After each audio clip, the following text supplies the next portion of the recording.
And then how do you feel about influencer marketing? If you were going to do a campaign, like typically, like, are you trying to strictly get conversions? Like, is it an awareness thing? It's a good question. I would almost wonder what your answer to that is, maybe in the space that you play into, like within the sports space, but I'll give it like my 2 cents. I think what you're looking for from an influencer engagement is ultimately similar to like what you're looking for a particular ad set on like Facebook or Twitter. Like, are you looking for awareness? Are you looking for clicks? Are you looking for conversion directly? Those are 3 different things. Like, I heard of a campaign for a brand that I'm definitely not going to name because I'm not sure if I'm supposed to know this, but like, they launched recently. They ran a couple influencer marketing campaigns that they're only regionally launched in LA. And they ran a couple influencer marketing campaigns with the big influencers, got a ton of awareness. I think it ended up like hundreds of thousands of views for sure, ended up producing about 15,000 clicks. Out of that, they had like 1,500 people sign up for the actual thing. And then from that had no conversions, like no sales altogether.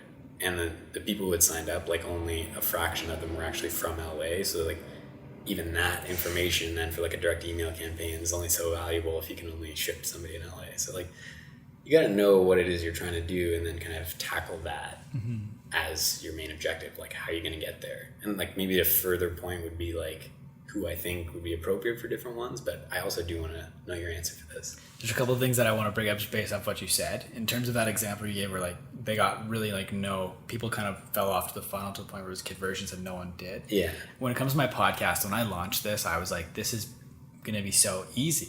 I'm going to have influencers on my podcast. They have tens of thousands of followers. They're going to promote it. People are going to see it. They're going to come listen. It's going to be like a numbers effect. Yeah. I'm going to have so many downloads in no time. I was doing the math today just out of curiosity when I was walking to work. I average less than, like, the total downloads for an episode on average is less than 0.01% of that person's following. Wow. Like, it's crazy how little people come over. I don't know if that's just podcast isn't like quite a mainstream medium yet. Doesn't it speak to just like how much people are consuming though in some ways, and just like how much content is out there, and something really needs to grab your attention. And even if you follow somebody, it doesn't always mean that they're going to make you take action. Yeah, exactly. And it's just, and then also usually it's driving them off platform if they're on Instagram, True. like swiping up, like Big there's a bunch of different podcasts. things. But I was just shocked at how little. Like, especially in the beginning when I was interviewing these people and I was getting like not many downloads at all. And I was like, why, what's going on here? This is an easy question for you because like, I know you're not discouraged. Like, you continue to like push along with this podcast, and I get that you see this as a bit of like a long-term thing, which you really have to view the podcast in. Kudos to you as well. I know you're a very busy guy with some of the social stuff that you do on a day-to-day basis. So like mixing this in there and keeping a really steady diet of it, like week to week, it's also super impressive because it's a lot of work that you handle all on your own. But just like thinking about that, you can still be really happy. What could easily be a bit demotivational or like discouraging for you, just to like kind of think about that of initially, this is what I figured, and it's like still been this kind of hard grudge to like get there over time. But like, you're doing this, you know what I mean? Like, you've expanded your network. You've been to places like New York, you like met people that you didn't even know before, like that trip. I'm pretty sure you recorded like 11 episodes. And you were with Hayden there. So like, a lot of the things that this has done for you just over the course of time, it's just like invaluable. And at least you can think about all the time that you have spent putting into this, even if it hasn't produced all the results that you've wanted up until now, that it still has the potential to do that down the line. And it's not like you've been drinking beer. Yeah, exactly. You know what I mean? They're like getting like drunk every Saturday or Friday night. Like, if you were to just think about like the cost that you could sink into something like that over time, and how quickly it's like years go by and you're like, shit, like, what have I done with my time? So kudos to you. Yeah, thank you. Yeah, but just into that effect, like, even though it's not getting a ton of downloads, like, it's not the end of the world. Like you said, the connections is like probably equally as important as trying to get downloads. The conversations that you have too. Exactly. Yeah. And like and like in terms of like wanting to do it and like it being a grind and like not getting so many downloads. Like, I remember Canada Day just the other day. I remember being out all day and I just like looked at my girlfriend and I was like, is it bad that all I've been thinking about all day is just going home and editing a podcast? Like, I just like, I know I have 2 episodes I recorded like the last couple of days and I just want to start going through them. That's badass. It's cool. And like, and I'm lucky enough now, like you talk about, like I have such a busy schedule with my work and stuff. I have gotten it down to a workflow where I can edit the episode, the video, the social content, the YouTube clips, the thumbnails, everything in under 4 hours. Oh. So like I have a workflow now that works well for me. I've stopped subtitling clips, and that's helped me. That's smart. Like, That's incredibly long to subtitle. Yeah, so like I've cut different things out, trying to find a process that works well for me, that I can do things relatively quickly with my busy schedule. If I have a night off, I can come home and I can bang out an entire podcast edit and have all the content done in a night, which is huge. Yeah, true. Whereas like, and that's just over time doing this. I'm closing in on doing it for about a year now. And like, I remember that first episode I recorded with Hayden, the audio took me 10 hours. The video took me 15 hours. The content took me another like 8 hours. Like there's so much work that used to go into one of these episodes. Wow. And now it's just like over time, it's just practicing. It's a well-oiled machine now. Yeah. But back to the conversation about influencer marketing and how it should be used. I was listening to podcasts that Nick Sharma was on recently, actually. And he made a very good point. Like, I think in the grand scheme of things, I think influencer marketing is best used for awareness more so than conversions. Yeah. Just kind of based off what I've learned. And how Nick was positioning was they did a thing. They worked with Sarah Dietschy, and she like produced a video and like made the video for his water company, whatever it's called there that he worked for. Hint, yeah. Hint Water. And they worked with Sarah Dietschy, and they took her video, which one, when you're paying this influencer, maybe they're not getting conversions, but they're also creating media for you. Mm-hmm. And the and the awareness, coupled with the fact that they took her video and they ran it as an advertisement. And so they take this influencer video and they ran it as advertisements, like a pre-roll on YouTube.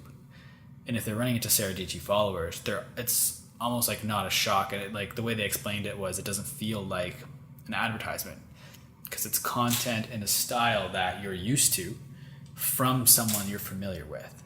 That's interesting. Which, yeah, that was really interesting to me because I was just the way they explained it was him and David Perel. I don't know if you follow him. I've heard of him before. Yeah, and they were talking about how like by using the influencer to create the content and then market back to their followers, it's a way of like kind of not coming across as an advertisement but getting your product out there. Yeah, that's a great creative strategy, or like kind of a little loophole strategy.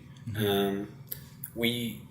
I'm gonna like kind of plug TrueFan, but it's really just because like I think it's a really practical way of adding to influencer engagements. Like on an awareness level, we plug some brands with like the key audiences or the highly engaged audiences for the particular influencers that they're doing an engagement with, and as a way of giving them some actionable data that they can go out there if they have the community management presence and capitalize on at the right time, like messaging with some sort of personalized offering or just a personal message, those people as a way of saying like, hey, you know, we did X and X campaign, like I'm not sure if you noticed, maybe even sending the link, maybe it's just an offer to like the campaign or co-brand product that they're doing together, but just like ways of capitalizing on that awareness to actually drive conversion at the same time. Like I think that's extremely valuable. And then like speaking to like awareness being probably one of the better objectives to have for doing an influencer campaign, I totally agree.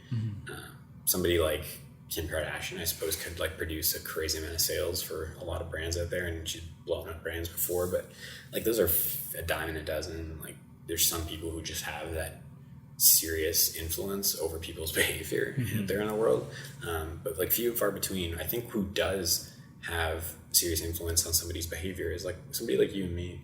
A lot of people like know you around the Ottawa area and like have probably got to know you on some level personally, if they follow you from here in Ottawa, because maybe they've met you before. And so if you were to recommend something, I'd probably be a little bit more geared to try that, or potentially purchase something like it was like a pair of pants, especially if you had some sort of promo code that then you're offering me, or if it's some sort of new product that you're recommending that's good. Like there's a bit more of a trust factor there. So I think like that really like hyper local level of influencer or nano influencer, like however you want to term them, like those are going to be used more and more and more throughout time, and like certain products are probably going to be made to cater towards brands being able to use those audience on a more scalable level. And like I guess our product does that in some way too, because like we can really just tell you like who's already out there talking about you, engaging with your stuff, and probably advocating for you at the same time. And you see like ambassador programs and stuff like that. Like brands definitely are taking notice, and community-based events of ways of drawing like influencers, customers, and people like that together as a way to create some really unique like story content or a range of clips and assets that you could share across social channels. Like there's a lot of creative ways to do it, and I don't think conversion, or links, like link clicks and stuff like that is out of the question. I just think it's like, it's silly to think it's kind of a one strategy fit all type thing. And a lot of brands give them credit too. are starting to take like a really tiered approach, understanding the need for like a couple of awareness influencers, some like mid-level micro influencers that are between like 20 to 100K maybe, regionally dispersing those, and then even going like a layer deeper too, and taking like some really like hyper local kind of style influencers that maybe have 1,000 to 5,000 or even less in some cases followers. Yeah, that's kind of my whole 2 cents on it. I think it's important. Yeah,